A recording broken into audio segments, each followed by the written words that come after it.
What's happening, everyone, and welcome back to Shady Spotlight. The news cycle is moving at warp speed, and we've got some unmissable updates you need to know right now. From music history to cultural phenomena, and even the latest on ongoing social movements, we're diving deep into the stories that are making waves. Get ready for a rapid-fire rundown of what's trending. First up, a legendary album is making an unexpected comeback. Then, we explore a unique festival that's painting a city pink. We'll also cover a controversial protest movement gaining attention. And finally, a rock icon weighs in on timeless music. Stay locked in, you don't want to miss this. Subscribe and hit that bell so you're always in the loop. A masterpiece makes a comeback. Decades after its initial release, a monumental album is once again dominating sales charts and proving its enduring legacy. This iconic work, a cornerstone of music history, has seen a dramatic surge in popularity, recapturing the attention of listeners and critics alike. The album in question is Pink Floyd's The Dark Side of the Moon. For many years, this masterpiece has been recognized as one of the most successful and influential albums in American history. While it doesn't consistently appear on the charts every week, its longevity is undeniable, with regular reappearances that add to its already impressive record. In the most recent tracking period, The Dark Side of the Moon sold just over 3,000 copies in the US. This marks a significant increase from the preceding period, where it sold only 1,750 copies. This represents a remarkable 72% jump in sales, a figure that would be noteworthy for any contemporary artist, let alone a full-length album that has been a consistent seller for over half a century. This resurgence has propelled The Dark Side of the Moon back onto the top album sales chart, a prestigious Billboard ranking that focuses exclusively on the best-selling full-length albums and EPs across all genres and formats. Pink Floyd's classic re-enters this esteemed list at number 35. Even more impressively, the album's performance on the vinyl format is even stronger. On the vinyl albums chart, it has re-entered at number 18.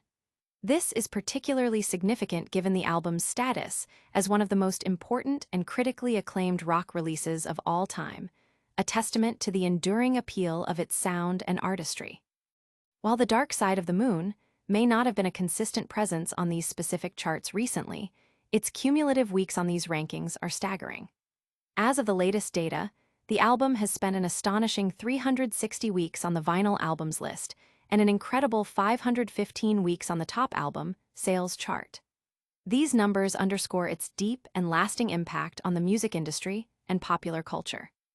Although it is no longer on the Billboard 200, The Dark Side of the Moon still holds the record for the longest charting album in American history on that particular chart. It is remarkably close to becoming the first album ever to achieve 1,000 weeks on the Billboard 200. Bob Marley and the Wailers compilation, Legend, recently joined Pink Floyd's The Dark Side of the Moon as the only albums to surpass 900 weeks on this influential chart. The audience reaction to this resurgence has been overwhelmingly positive, with fans celebrating the album's continued relevance. Music historians and critics have lauded the sales spike as proof of the album's timeless quality and its ability to resonate with new generations of listeners, further cementing its status as a true cultural artifact. Hold on tight, because the world of music is always full of surprises. Next, we're heading to Lithuania for a festival that's literally painting the town pink. A city painted pink, the power of shareable festivals. A vibrant cultural phenomenon has taken the Lithuanian capital by storm, transforming the city into a sea of fuchsia and attracting nearly 100,000 people. This unique event, centered around a beloved local dish, showcases the potent impact of social media-driven marketing on tourism and cultural identity. The star of the show is Šaltibarščiai, a striking cold pink soup made from beetroots, kefir, cucumbers, dill, spring onions, and topped with a hard-boiled egg. This centuries-old dish, a refreshing variation of cold borscht, has evolved into a powerful symbol of Lithuanian identity and is a particular favorite during the warmer months. Recognizing its cultural significance and immense popularity, Go Vilnius, the city's official tourism board, launched the Vilnius Pink Soup Fest in 2023. The festival was intentionally designed to be Instagrammable from its inception, aiming to put Vilnius on the global tourism map in a way that traditional marketing might not achieve. The strategy proved incredibly successful, with attendees eagerly sharing their experiences online. For a weekend each May, Vilnius becomes an immersive pink experience. Over 100 restaurants, cafes, and bars participate by offering special pink cocktails and drinks. A highlight of the festival is a 50-meter pink waterslide that snakes down the city's largest hill, ending with a splash into a giant inflatable soup bowl filled with foam. A bright pink carpet lines the ancient streets of the old town, leading to a central stage for evening open-air concerts, ensuring photo opportunities are abundant at every turn. Egil Masiolite from the Go Vilnius Communications team openly admitted their strategic goal was to create an Instagrammable event. The logic is simple: leverage enthusiastic attendees to become brand ambassadors, effectively amplifying the festival's reach at minimal cost. This approach aligns with research suggesting that visually appealing and interactive environments are significantly more likely to be photographed and shared on social media. Studies, such as one from the King's Business School at the University of San Diego, have indicated that a substantial portion of millennials, potentially up to 40%, choose travel destinations based on their potential for Instagram sharing. This highlights the critical role of social media in modern travel decisions, influencing choices in retail, tourism, and beyond. While some regions have embraced creating visually engaging attractions, the article suggests that Ireland, despite its vibrant tourism sector, could further capitalize on the Instagram effect. The report points to the need for marketers to integrate shareable moments into event planning from the outset, particularly when targeting younger demographics like Generation Z, who heavily rely on their phones to document and share their experiences. With food tourism generating billions for the Irish economy annually, and visitor numbers experiencing a slight decline, the emphasis on creating shareable moments is presented as a crucial strategy for continued growth and attracting new demographics. The sentiment that build it and they will come is evolving to make it shareable and they will come, reflecting the current digital landscape. The success of the Vilnius Pink Soup Fest serves as a compelling case study for how creative, visually driven events can significantly boost tourism and foster a strong sense of cultural pride, all while harnessing the power of user-generated content. This colorful celebration certainly shows the power of a well-placed splash of pink. But not all uses of pink are about festive fun.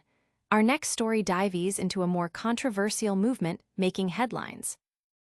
Pink Ladies Protest, a deep dive into East London's anti-migrant sentiment.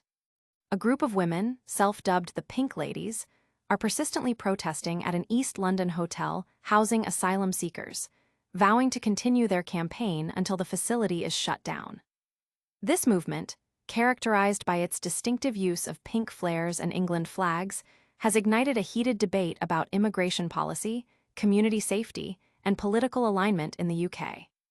The protesters, described as concerned local mothers, sisters, and grandmothers, assert that their motivation is not far-right ideology, but a stance they believe is on the right side of history. Many claim to be former Labour voters who are disillusioned with the Home Office's policy of housing young male asylum seekers, primarily those arriving via small boats, in hotels like the Britannia International in Canary Wharf, at significant taxpayer expense. This activism occurs against a backdrop of broader political challenges. Ministers are reportedly developing contingency plans following a temporary High Court injunction that blocked asylum seekers from being housed at the Bell Hotel in Essex.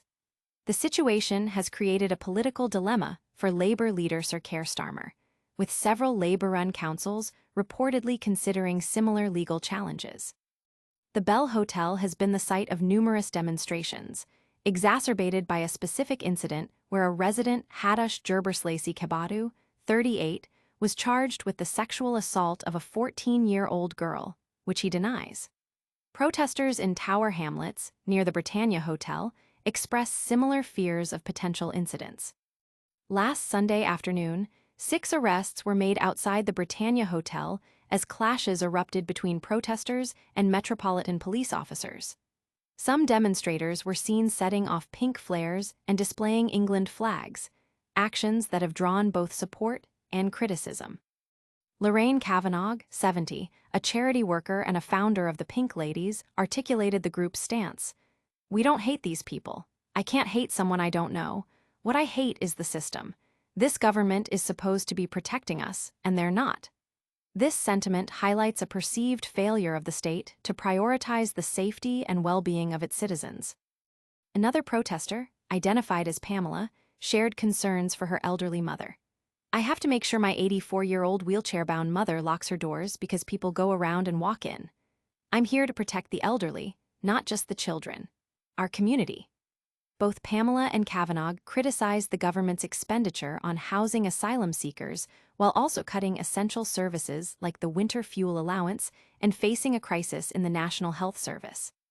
Critics have accused the Pink Ladies of harboring far-right sympathies, an assertion they vehemently deny, calling it a stupid assertion. Some, who previously supported Labour, have declared they will no longer do so, citing disgust with the current government policies. In contrast, Green Party councillor Natalie Bienfait organized a counter-rally in support of asylum seekers, emphasizing her borough's history of embracing diversity. She described much of the online discourse as scaremongering and lacking compassion for vulnerable individuals who have undertaken perilous journeys. She also highlighted that the lack of safe, legal routes for refugees often compels them to travel by dangerous means. Adding to the tensions, an incident occurred last week where a migrant allegedly entered a blind woman's flat after being followed and told to go back to the hotel. Chanay Augustus, 22, who intervened, was later arrested and charged with attempting to force entry into the hotel with a meat cleaver and using offensive language towards asylum seekers. Her case is ongoing. Journalist Jack Hadfield, present at the demonstrations, noted the protesters' determination and contrasted the atmosphere with previous riots, describing the Canary Wharf protests as largely nonviolent, driven by determination and solidarity. He observed community members of diverse backgrounds showing support for the Pink Ladies, suggesting the movement transcends racial divides. The owner of Britannia Hotels, Alex Langsam, known as the Asylum King, has faced scrutiny, with his company repeatedly ranked as the worst hotel chain by which magazine. Langsam, whose family benefited from the UK's welcoming policies, has expressed empathy for refugees. Government officials and refugee support organizations acknowledge that hotels are not a sustainable solution for accommodating asylum seekers, citing high costs and the potential for community friction. Calls are being made for faster, more accurate asylum application processing and for local councils to be involved in providing suitable accommodation. The debate continues, reflecting deep divisions on immigration and social policy.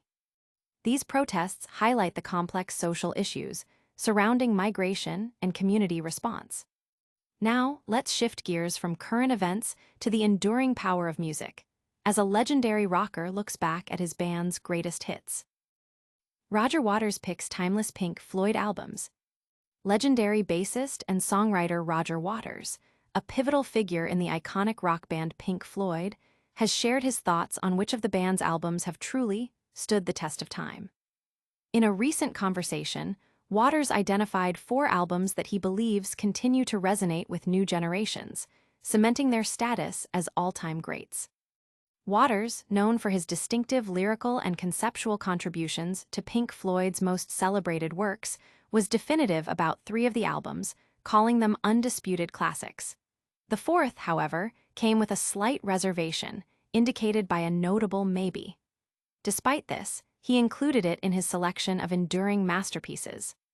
The albums universally acknowledged as essential, and which formed the core of his selection, are The Dark Side of the Moon and The Wall. Waters' connection to The Wall is particularly deep, as he later embarked on extensive tour performing the concept album in its entirety after his departure from the band. Interestingly, Waters seemed to express less affinity for the band's earlier, more psychedelic phase. His selections focused on the band's mid-period output, which is widely regarded as their most commercially successful and critically acclaimed era. While he did not explicitly rule out any material released after The Wall, none of the subsequent albums made his curated list of timeless works. Waters elaborated on his choices, stating, "Yeah, well, those kind of classic albums from the middle years.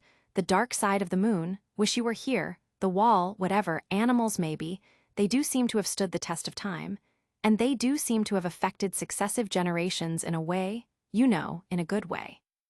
This assessment highlights the profound and lasting impact of these specific albums, suggesting they possess a unique quality that allows them to connect with listeners across different eras. The inclusion of Animals, albeit with a qualifier, points to its significance within his personal canon, even amidst past controversies. Waters has previously voiced his complex relationship with the post-1985 era of Pink Floyd, particularly concerning the album Animals. He has spoken of a pathetic victory related to the album's cover art, expressing frustration that the band, led by David Gilmour, allegedly kept his creative vision in a box. In a 1992 interview with Q magazine, Waters expressed his gloom over the band continuing without him, feeling his creations were being despoiled.